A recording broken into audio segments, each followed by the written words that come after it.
What's up, agents, and welcome back to another Division video. Today we're going to take a look at some chess talents. I'm pretty sure when you include the new strikers changes that it makes some of the chess talents behave weirdly, and one of them outputs a lot of damage. But just before we get started and I show you all the juicy information, be sure to hit that subscribe button, give this video a thumbs up, and hit the bell so you are notified when I upload more Division videos. Even better, come over to Twitch and hit that follow button. I could be streaming live right now. And if you need a community Discord, there has never been a better time to join.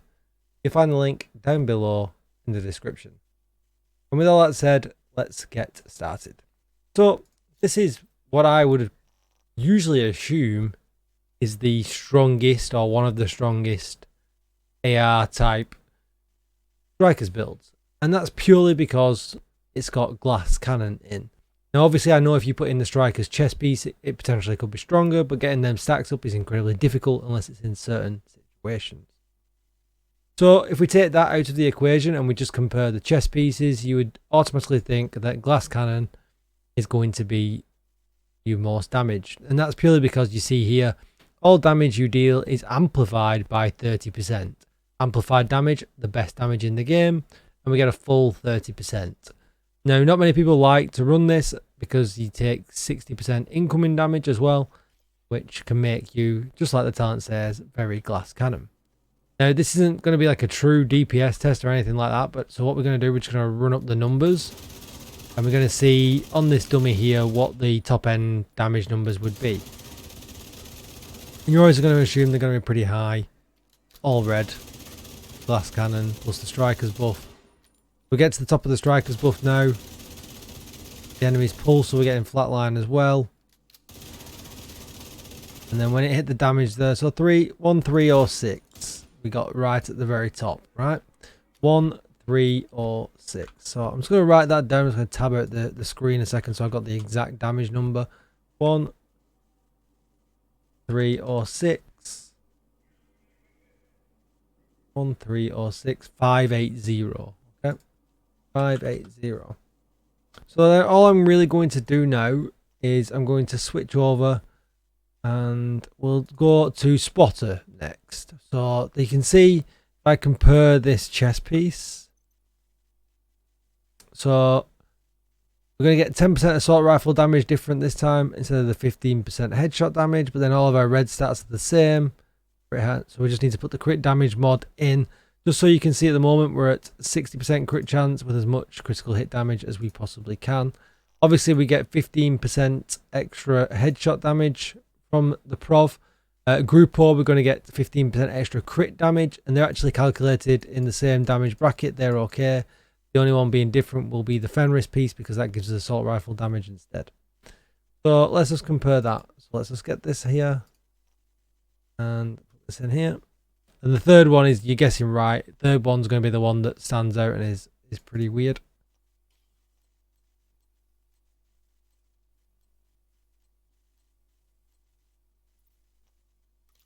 Okay. We know 1, 3 or 6 was where we're going to get to. So we know we've got spotter on because you can see him highlighted. We're doing that damage.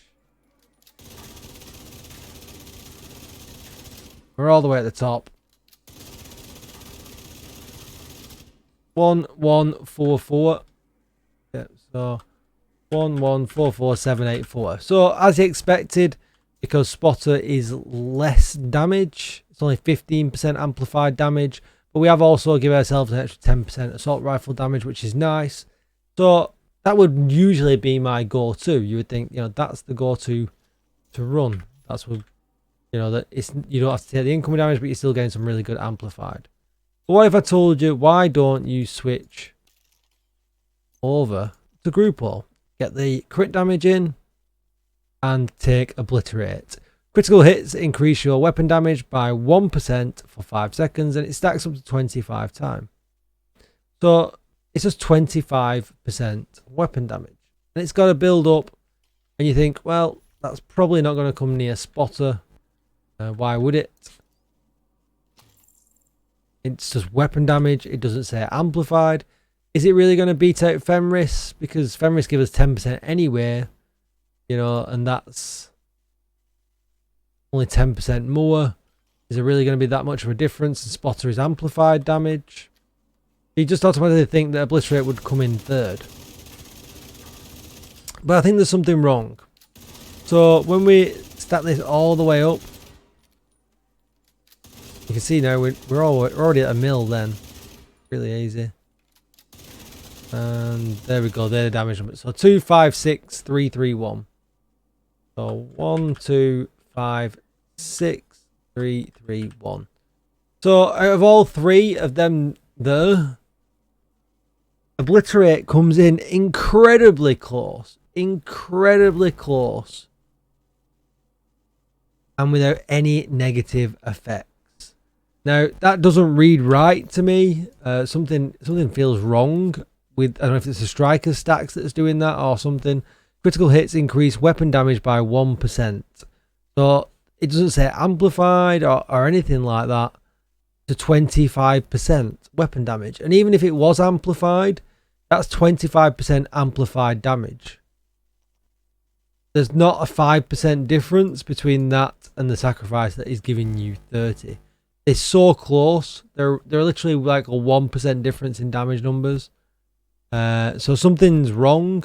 I have a funny feeling Obliterate is doing something strange with the striker stacks. I haven't done any exact maths. I literally just ran it off like this and thought, hey, this is weird. So I thought I'll throw it up on YouTube, see if anybody knows about it. So if you do know about it, if you do know what it's doing, throw it in the comments down below.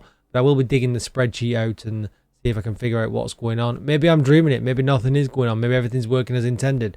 But it feels like Obliterate is doing too much damage when mixed with strikers. Don't forget to hit subscribe, comment down below and give this video a thumbs up. Go over to Twitch and say hi. You can always let me know over there. And I'll see you in the next video. Thank you for watching, agents.